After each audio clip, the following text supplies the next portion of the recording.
This meeting is held as a hybrid meeting, both virtually on Zoom. The Zoom link is at the top of the agenda, and also in person at Village Hall. It is 6:30, so I'll call the meeting to order. We do have a quorum, and the agenda was properly posted, so we'll stand for the Pledge of Allegiance.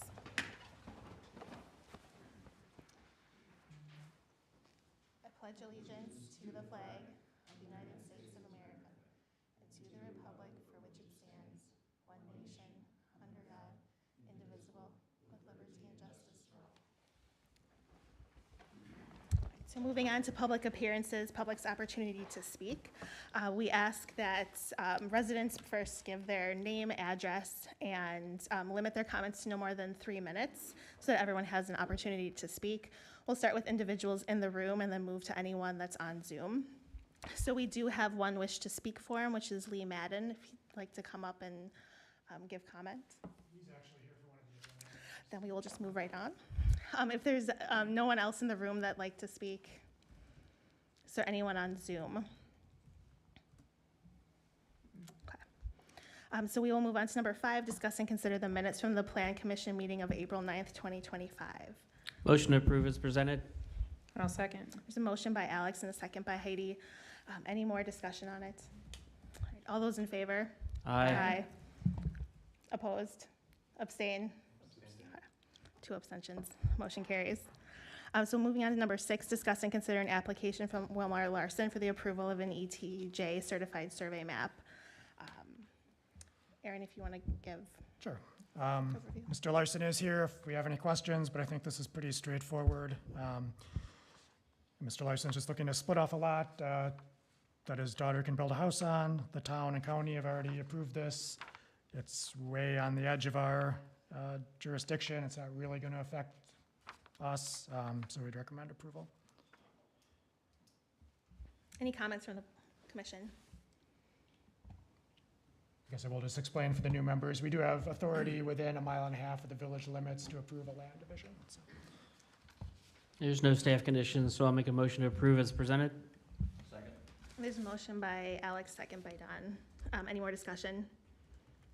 All those in favor? Aye. Opposed? Abstain? Motion carries.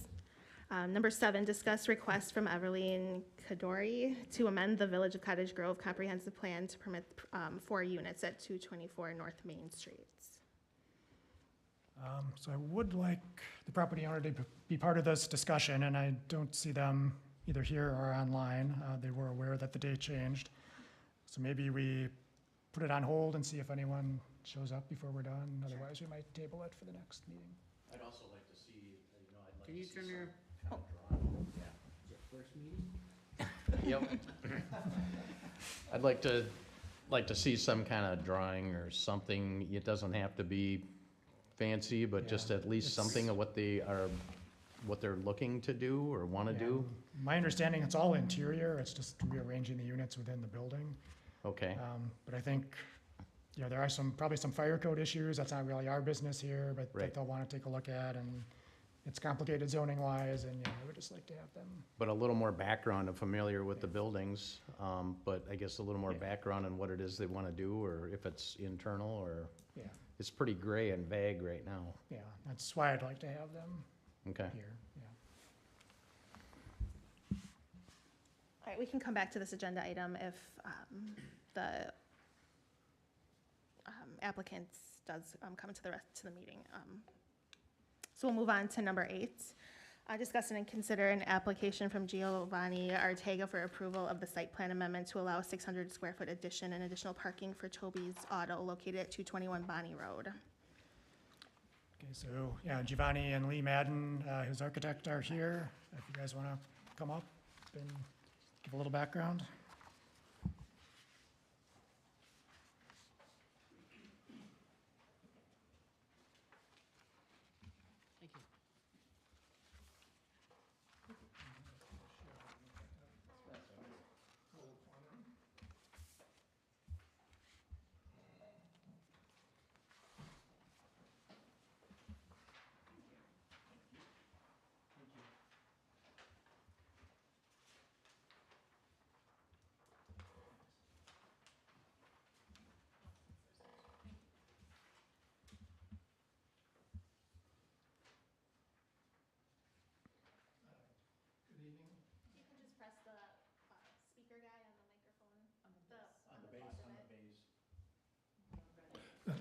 Good evening.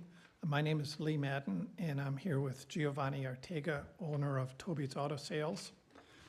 They have a facility at 221 Bonnie Road, and they've been operating in that facility with a body shop, repairing vehicles primarily for their own resale.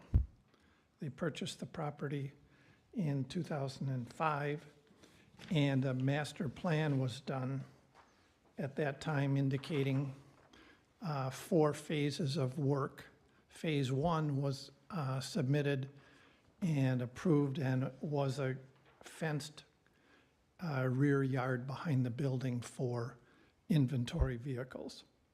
And we're here before you to get initial review and comment on phases 2 and 3, which are colored in your handout as a building expansion shown in green. It's a 20 by 30 addition, which would become employee break area and sales counter. They're looking to expand the use at this location to add auto sales to their auto repair. And they've been operating for approximately 30 years in the auto repair, auto sales business, and are looking to bring auto sales to this facility. There would be an expansion, a proposed expansion of the parking area, which is on the east side of the building and shown in gray. There's currently a 7-stall parking lot there. The initial master plan from 2005 proposed a 16-stall addition for auto sales contemplated in the future. The plan before us has 25 additional stalls located on the east side, and the addition of a stormwater retention area, which has become part of the village ordinances. And so we have a conceptual site plan we'd like to get feedback on, and comments on the process to bring auto sales as a permitted use at this facility. There are a number of other site improvements that are shown with red notes. It's primarily repaving the existing surface lot that's there, similar to what the village did at the recycle compost collection area. We would have comprehensive plans of building character, dimensions on the site plan, landscaping, site lighting, signage at future presentations.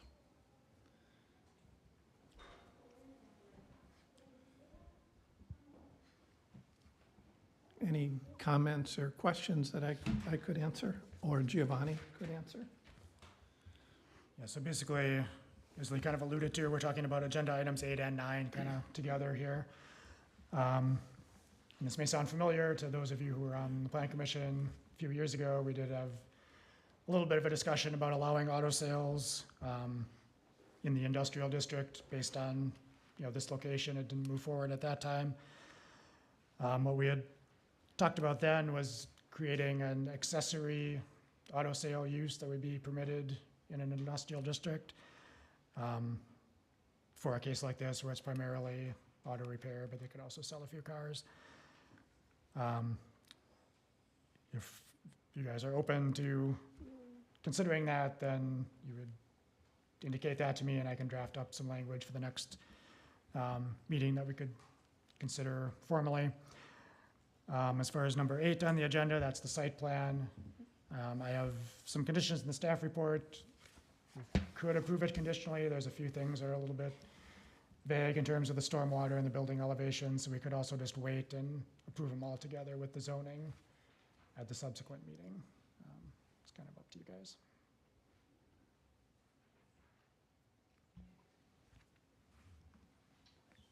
Darren, when they came in before, I remember them coming in, and I remember the auto sales. I just don't remember what What became of that? That did not proceed. Okay, It's set, yeah. And that had a smaller, it didn't have double stalls for vehicle display on the 2021 plan that Okay. was submitted. Good memory, though. Yeah. Go ahead, Alex. Sure. The parking lot expansion, there's a lot of green space that's gonna get chewed up between the existing parking lot and the sidewalk. How close do we get to the sidewalk with this? I'm looking at the landscaping of that whole road as it comes down. So how close do we get to the sidewalk? Is there still gonna be a green buffer? There would be some green buffer. I don't know the exact dimension. I know one of the staff comments was a 10-foot setback, and we'd be able to maintain that, but it may cost several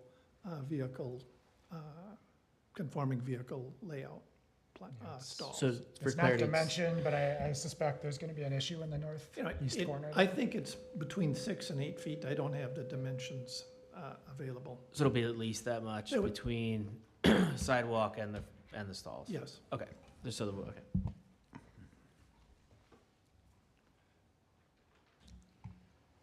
So I guess, is the commission interested in having Aaron draft zoning ordinance amendments related to auto sales? So this would be conditional use in the industrial district, is that? And which other areas are industrial districts in the village that this So would? it's this apply to? area. The Commerce Park also is, but the covenants for the Commerce Park don't allow vehicle sales. So that would prevent this from being a use up there. It Mhm, really just pertain to the older industrial park. mhm. Would we want to perhaps consider any restrictions to the conditional use, like distance to a, residential area or something along those lines? I don't know if that's, I mean, this is close, but not like the neighboring lot or anything. Yeah, so when auto sales are primary use, there's some regulations in the ordinance that pertain to that, so we would have, something similar that would pertain to this district. I don't have any issue with the auto sales. I mean, you could, My state law is quiet on Sunday. that's right, that's right. So then the second part is number 8, consider the application. Do we want to consider that with the staff recommendation conditions tonight, or would we want to see that back at the next meeting altogether?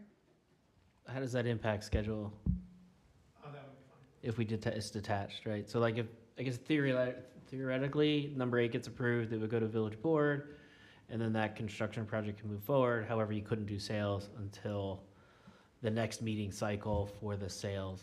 We're fine to go into the meeting cycle and have Okay. normal review and approval. We're here on an introductory basis. Okay. Yeah, I think it would be helpful to make sure all the stormwater things, if we have the engineer's report, then along with that, and just get all of the things checked off. Yep. Thanks. So Larry, I don't know if we need a motion to table it, or just take it out next time? It's Okay. kind of like a conceptual All thing. right. so. All right, thank you. Thanks, Lee. Thank you. All right. Should we jump back to number 7? Yeah, I think this is Evelyn and Javier. Great. Yeah, so we can jump back to that. Okay. You guys want to come up and kind of give a little background on what you're looking to do here?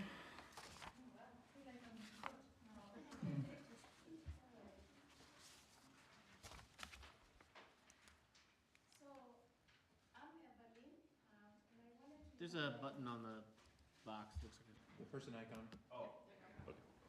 Okay. So my name is Evelyn, and I wanted to come and inquire about the zoning rules for the new property that I just acquired. I've lived there for a few years, 224 North Main Street, and I lived on the B side. There is a side, and both those units do have basement. So the basement have been underutilized significantly because it's not livable space yet. And so I've not done this before, and so I'm very new to all this. And so I wanted to hopefully convert them into 4 units if that's an option. And so as it stands now, there is a main entrance, so there's a shared door, and down the stairs, each of the basements then have access to their own doors. And of course, I will make sure that the fire requirements and all the things that are required to ensure safety will be in place. But I wanted to start by understanding the zoning rules. Is this unit even an option to convert it from a 2 to a 4? There is, next door is a multi-unit, and I think it's about 5 units, if not more. So I feel like in terms of space, that should be doable. There's a plenty of space, parking in the front, backyard, so there will be plenty of space for smaller families, individuals who could utilize the basement, and maybe a family with 2 kids can be upstairs and go from there. I mean, there is a lot of shortage and expansions in housing, and I think this would be a good use of the current space that is there. So that's why I'm here. So I wanted to start here.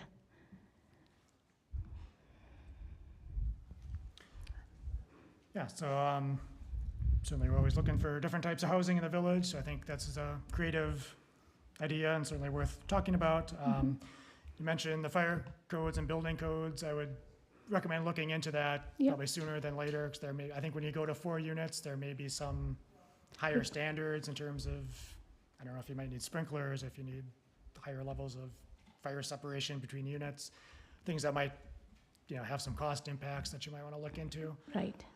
But that's not really our purview here in the Plan Commission.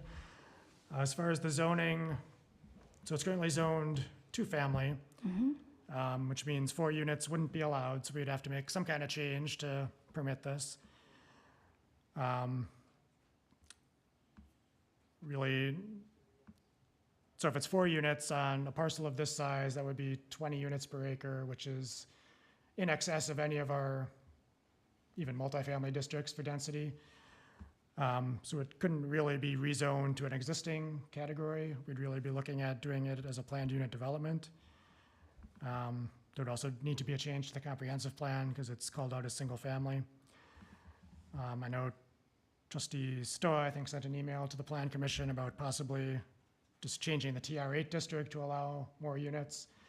But that's really only part of it. We'd also have to address the density and probably also parking.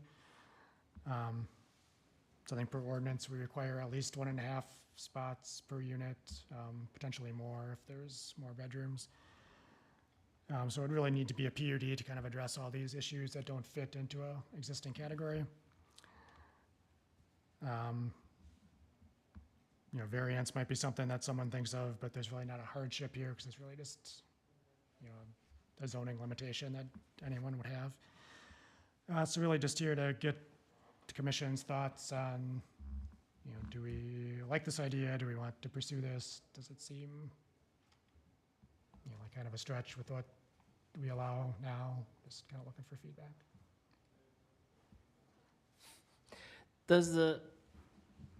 It may end very quick. Does the basement have an ability to escape? Is there windows that an individual can climb through? So that we would have to create that. Okay, so you're aware of that requirement? Yeah, the egress window. Looks like the current, the previous owners, they did start working on it, but it didn't, I don't think it's sufficient to consider it a window, so there would be an egress window, making sure they have that ability to climb out. So we would have to include that. Because, okay, it doesn't have it now. Okay.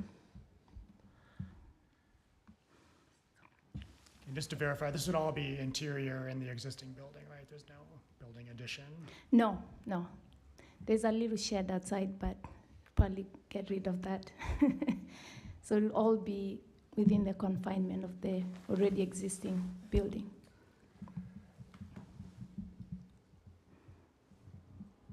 Yeah, that may require multiple egress windows. I don't know the code on that, but So yeah, each of them would, because almost like it was designed to be for 4, but then somebody didn't complete it, and so so the unit would have their own egress window, and the left unit would have the same. The upstairs unit are all independent, so they are completely independent of each other. Okay. Yeah. I don't want to hurt innovation. It's really, like as you mentioned, it's a good idea to look at it, but I think there's got to be, I feel like before I would try to make a judgment call on it, engineering should tell us if it's, which is your engineers, would tell us if it's possible, right? Can those windows be cut in? Is the building structurally sound to handle it? The parking requirements and some of the other stuff that's very known issues. Can those be resolved? And then really, I don't what have is the gaps? Yeah, I don't have the quote with me, but yes, they when the guy came to do inspection and take a look, he said that is an option. Yeah. So there's extended deck actually for the upper unit. There's extended deck that goes way into the backyard, so we'll just need to get rid of that because they don't need it. And maybe be creative. There's plenty of space at the front. Maybe a little patio deck for the people at the front, and a little patio space for the person at the back, and get rid of those decks to create room for those windows and escape.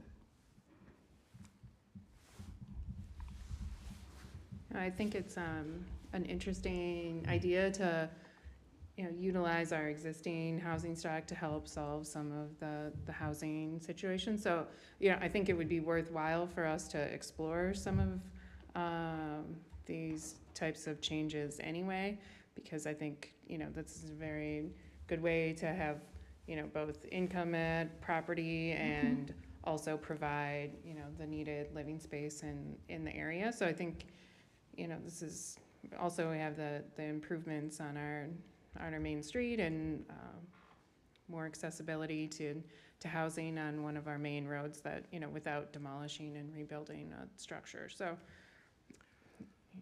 I think it's an interesting thing to pursue, not just for one property, but perhaps there'd be, additional properties in the future that might, have a flat idea where that might not be currently. I'm looking at the picture right now. I guess parking is going to be a real challenge. Where you're going to add parking to this to conform?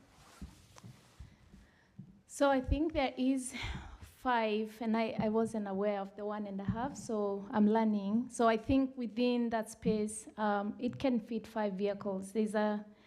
So they dumped a lot of snow. So over there, I'm gonna get rid of all that. It's like a mountain that could be utilized better, if you ask me. So I think that could fit 5 parkings, which will just be marked A, B, C, D. Make sure it's nicely done.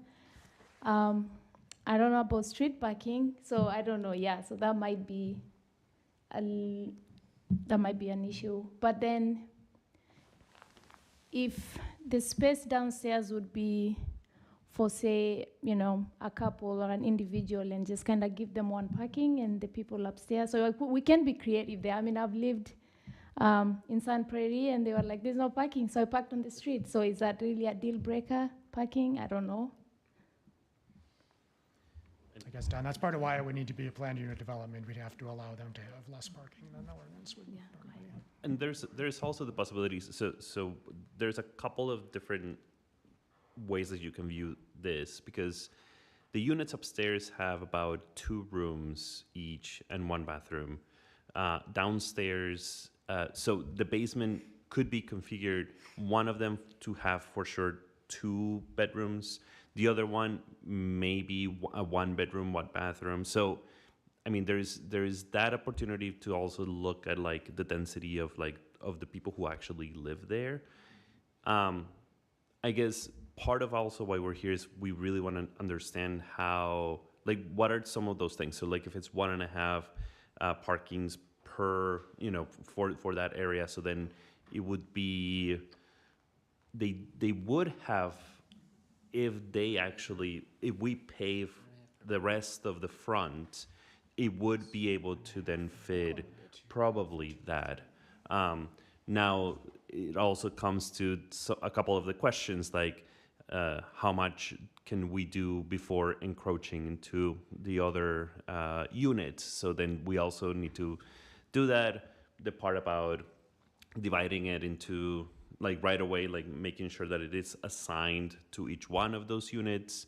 So, we're open to the idea. I mean, this was really, a project that she was passionate about and wanted to like, kind of like give back also to the community to be able to actually make affordable housing a little bit better for the community, especially now that rents are crazy. So it's one of those things that the more ideas we get from you, like to see how we can expand it to that would be, it's the ideal part of this, because we want to do it. It's just more about like how can it, be accomplished, and knowing what the regulations are for this, because we really want to make sure that we do Yes. whatever needs to be done so it's compliant, and if it is possible, right? We understand that there's also that asterisk of maybe it's not possible, so then that would be another part of it.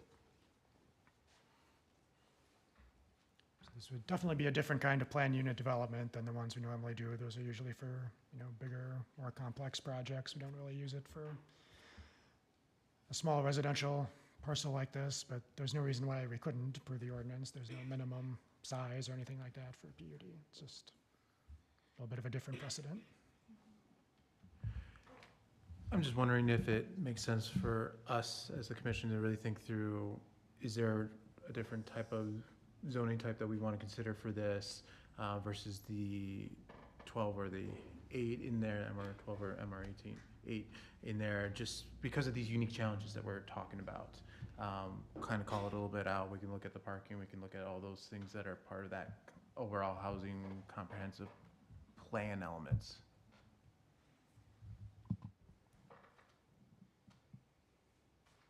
And then just, I guess, for the mechanics of it too, though, it would go to public hearing. We would notify 400 feet Yeah. around it for comments, and Yeah, how does that all work? so for sure, the comp plan change would have a hearing that has its own set of rules to it, and then if it's a rezoning or a PUD, that would, either way, we'd have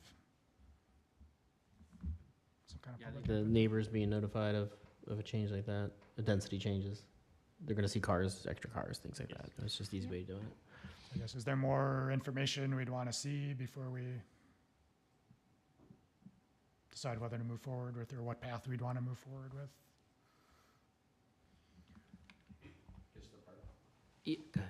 Parking issue. I think we need a definite feasibility. A lot of homework's been done. You're going down the path, but there's just a couple gaps. I think we still need to understand the trash collection, the utilities impact. Does the water line need to be upgraded? Does the sewer, there's laterals, stuffs. Yeah, I'd probably recommend starting with the fire department and getting their take on the building codes and how that, might change as you add units, and I can help you make that connection if you'd Okay, like. yeah. Yeah, and I think before we do zoning amendments, that, making sure that it's a feasible study first for you, so that you're putting your energy into the right place too. Yes, please. Yeah. I'm sorry. Yeah. So we'll start with the fire and the windows, or whatever we need. We can gather that information, and I guess the parking. Do you also need like an architectural design or like plan, like nothing too developed, but like something more simple at first, or how would you like to proceed on that part as well, if the fire department gives an okay on that? At this body here, it would be mainly a site plan. Site plan. We don't dictate building plans, Okay. Internally, that's not us. It might help Right, show it- the feasibility though, Yeah, so I think right. it might help. It may help, but yeah, mainly we're worried about, like Alex said, the garbage, how that's gonna go, where that's all gonna sit, parking. And yeah, I guess we do have to look into, I know there's some rules with the water laterals on multi-units, so just all that stuff needs to be looked into. And it sounds weird that we talk about trash cans at Plan Commission, but we do. The large buildings, the dumpster corrals and things like that. So it comes up. It's stuff that we review, so, yeah. So we'll follow up with you, start with the fire and go from there? Yep, sounds good. Yeah, Okay. I'll shoot you guys an email with the contact tomorrow, and we can. Okay, Right. all right. Perfect, All right. thank you. Thank Thank you. you. Appreciate it. Yeah, appreciate it. All right, we will jump over to number 10, public hearing, the public's opportunity to provide input on proposed amendments to Chapter 183 floodplain zoning as recommended by the Wisconsin DNR. This is the public's opportunity to speak, so there is no one in the room. If there's anyone on Zoom, we'd ask that you hold your comments to no more than 3 minutes, so I'll open the public hearing. And there's no one here, so I will close the public hearing. And we can move to number 11, discuss and consider proposed amendments to Chapter 183 floodplain zoning. So we talked a little bit about this, just gave you a heads up that this was coming. Basically, this is a directive from the DNR to all municipalities to update their floodplain zoning to better reflect current state laws and new practices since the last round of these changes have come up. Obviously, water flows downhill. It doesn't respect municipal boundaries. So they kind of want everybody to have the same rules, so the impacts are, predictable as water flows through different places. So with that in mind, we went through the ordinance, made the changes they recommended, put in the new language they recommended, and we'd recommend approving this. If you approve it, we'll send it to the DNR, make sure they're okay with it, and then bring it to the board. Comments from the commission?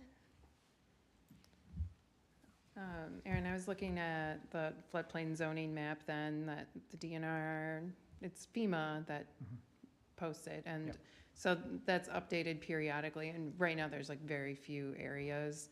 I think one was up the property that goes next to McCarthy Park, and then another within village limits was like off Ridge Road, kind of. That's sort of what I Yeah, came to, it's- like those are the only two areas, but as floodplains maps are updated by FEMA, it may change in the future, and, Yeah. but our ordinance would apply to whatever map FEMA has Yeah, certified. and as- certainly there are floodplains in areas around the village. If the village grows into those areas, it could come into play, so.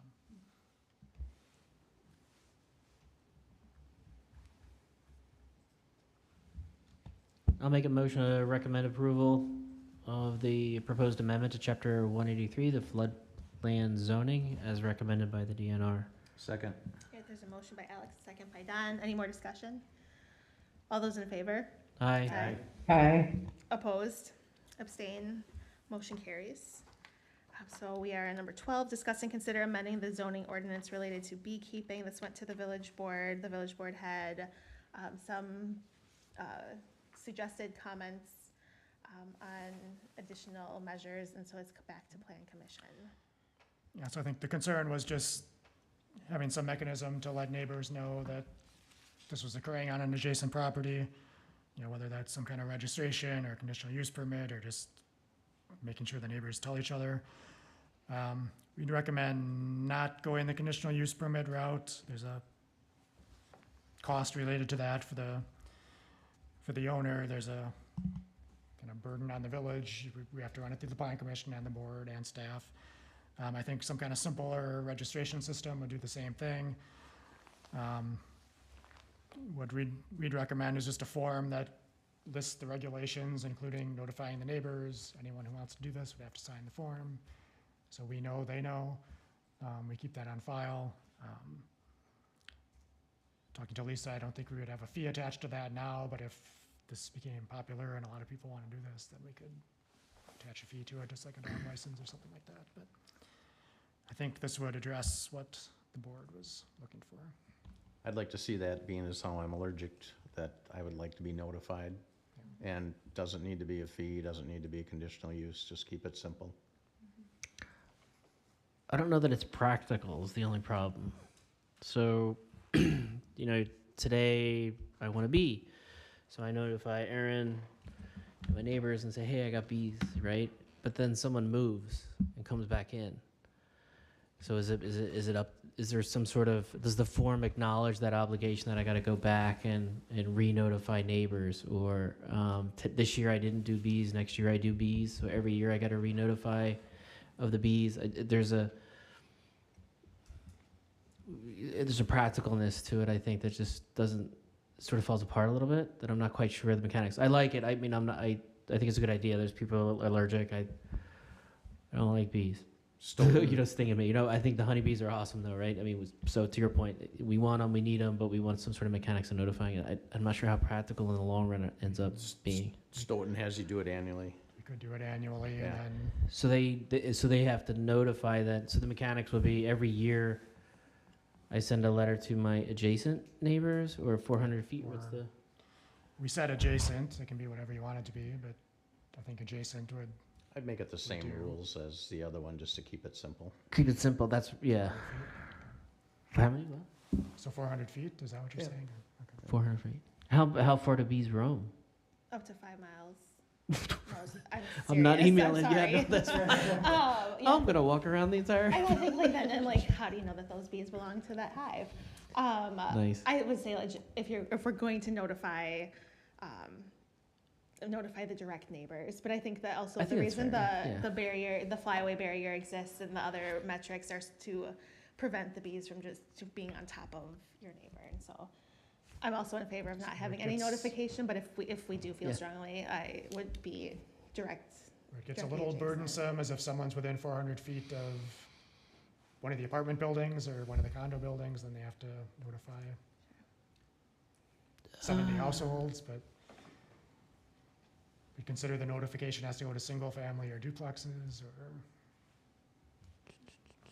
Yeah, there's mechanics. I mean, you could post. I mean, if they have the posting at the front, the bulletin board, boom, I stuck it on the bulletin board. Right. I mean, there's no mechanics to verify. Like, I'm not going to send a certified letter to my neighbor every year, right? I'm going to knock on the door and say, hey, by the way, the bees are still here. Okay. You know, and I'm going to say I checked the box. Like, there's very little mechanics to hold them to. But I think it's still a good checkpoint to say, hey, are you doing your due diligence? You're kind of bringing bees in here. it's something that would come to us after the fact. If someone complains that their neighbor has a hive and they didn't know about it, then there would be some kind of action we could take about the. I was just gonna say, there's no real consequences to not. I think it's just an effort to try to inform people.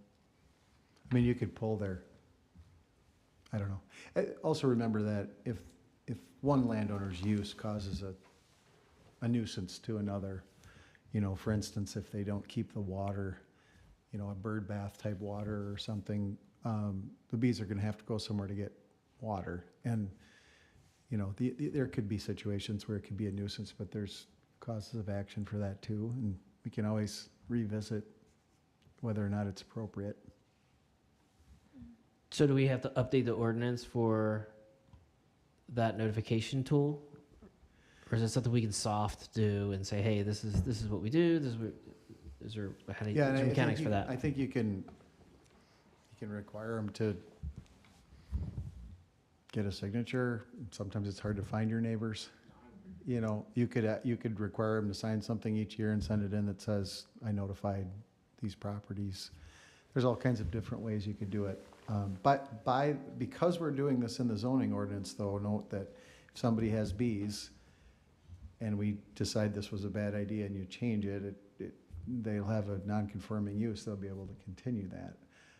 So you kind of want to get it right, you know, as opposed to if we did it as a license, then you could just revoke that and revoke that authority. But I've done these ordinances just like this in a number of different communities, and there seems to be, I hear of no problems. It seems like it's a fairly light touch kind of thing. Very, very common now that every community's kind of wrestling with this, so. So We all have bees in our yards, it's just a question of how many.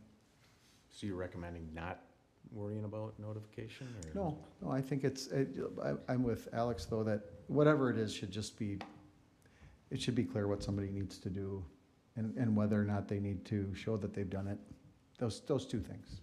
It could be simple as a card that you send in and have the signature or whatever, so. Yeah, I mean, Yeah, I don't know, they need signature of the neighbors, but like I'm attesting that I did this. I mean, and that's we don't need all that. It's not touchscreen. We don't need all that evidence for it. It's just that every year, yeah, I did these things, and you swore the Simple. oath and keep it simple. And Simple as possible. I like simple. It might be nice that they would continue to attest that they're following these restrictions and that they followed the, notifying adjacent property owners. It might even be helpful if we had a letter template Yeah. that said that we followed all of this guidance. So, maybe to ease the neighbor's concern Oh, yeah. that, they're following precautions to. You can just download it right off our website and Mhm. fill this out and sign it in every springtime. Yeah.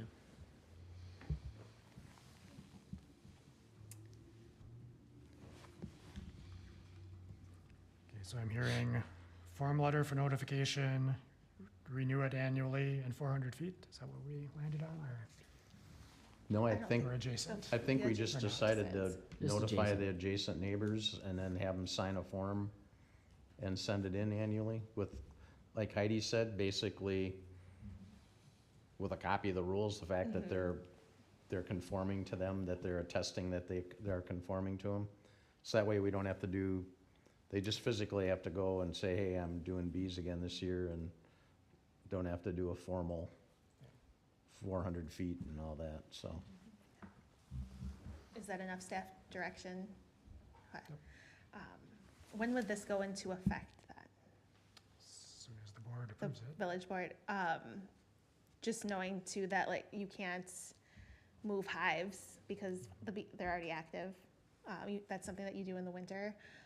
So I don't know if people do have hives in Cottage Grove that are active right now, we can't ask them to, I think we should ask them to move it this year, until they go dormant. Just to- If they don't want to say that, so if they don't want to comply, If they are, because I know like the ordinance is gonna have other adjustments for having, oh, The got it, flyway got it. barriers, Setbacks, like all got the it. other- Yep, yep, like yep. se- So all we the other could, things. their grandfather for a season or something, Yeah. whatever the mechanics of that is. Yeah. Yeah, because I think if you move them, they'll abandon their hive, and that's probably worse, so. Yeah. Do we need a motion on that? I guess we still need, it's a No. discuss and consider. Do we It need is to That's do a a question thing? for Larry then, because if we don't approve it, or if we put it in effect in January, then anyone who has one now is technically illegal, which I don't necessarily know we want that, but like Cindy says, it might not quite be, Well, if they have them now, they're illegal now anyway, right? right. Yeah, I mean, you can just pause your enforcement unless there's a complaint. That's what yeah. Yeah. Get people used to it. But they could still conform to, hopefully they'd have fresh, clean water and flyway barrier. Right. and Yeah, we there could are just other do a things. delayed effective date for the notification Yeah. as part of it, so they wouldn't be in violation. So, So I'll make a motion to approve, We can work it out, yeah. Larry working it out. Mostly Aaron, but yeah.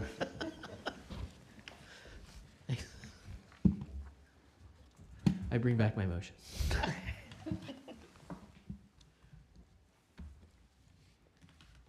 We don't need a motion? I Do say we need a motion, right? Still need a motion. Yeah, Oh, you do? Yeah. You were gonna work it out, my bad. Okay, that could I be make a it. motion to amend the zoning ordinances relating to the beekeeping with the staff recommendations and the notes from the discussion today, requiring the notifications to the neighbors. I'll second that. motion by Alex, second by Don, all right. Any more discussion on it? All those in favor? Aye. Opposed? Abstain? Motion carries. Discuss and consider changing the June meeting date because Aaron has jury duty. What? Well, I might have jury duty, Potential but I jury won't know until the duty. Friday I before. would never want you on a jury, you're too logical. Yeah. I've been picked before. Yeah, so I probably won't get picked, but I can't guarantee that, and I may not be here. And we don't have a backup, so, The normal date's the 11th, yes. and you wanna move it to the 18th? Or whatever date works for as many people as we can get. The 18th is the library board meeting. We're happy to move that or earlier, and then we could have plan commission after. Do we have a lot of stuff, do you think? Got some, yeah, that's the next agenda item. You know, you could always do it, you could approve an alternate date and he could decide as we get closer. We'll need a meeting for sure. Yeah, so it's very unlikely the jury duty will last till this late unless he's sequestered on a That would be so big trial, exciting. which would be very unusual. But we can, maybe if you want to just create a tentative date in case it needs Well, to be. I mean, as far as like getting notices out in To the the neighbors. paper and. Oh, that's right. If you're gonna have Applicants any being hearings. prepared, I think we Yeah, need to just yep, Mhm. yep. pick a date, so I. I'm would okay with the recommend 18th. I moving mean, that's me, but I don't know.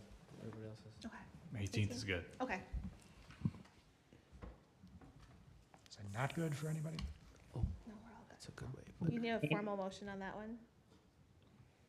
Is that a thing? It is discuss and consider. Go ahead. I would make the motion to move the June meeting to June 18th.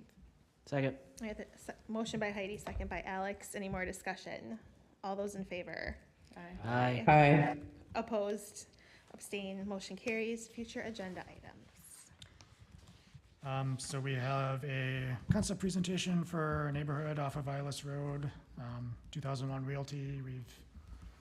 I don't know if any of you, other than maybe Don, were on the plan commission last time they came through, but they have some new plans to ask about.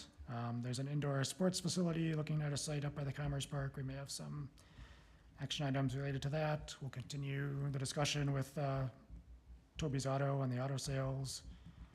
There's 1 lot line application, and then we'll see if there's more discussion with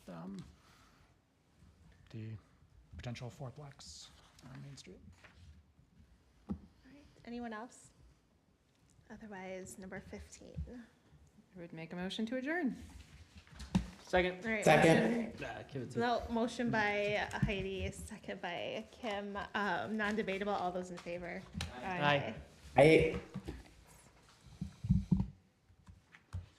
That was pretty quick.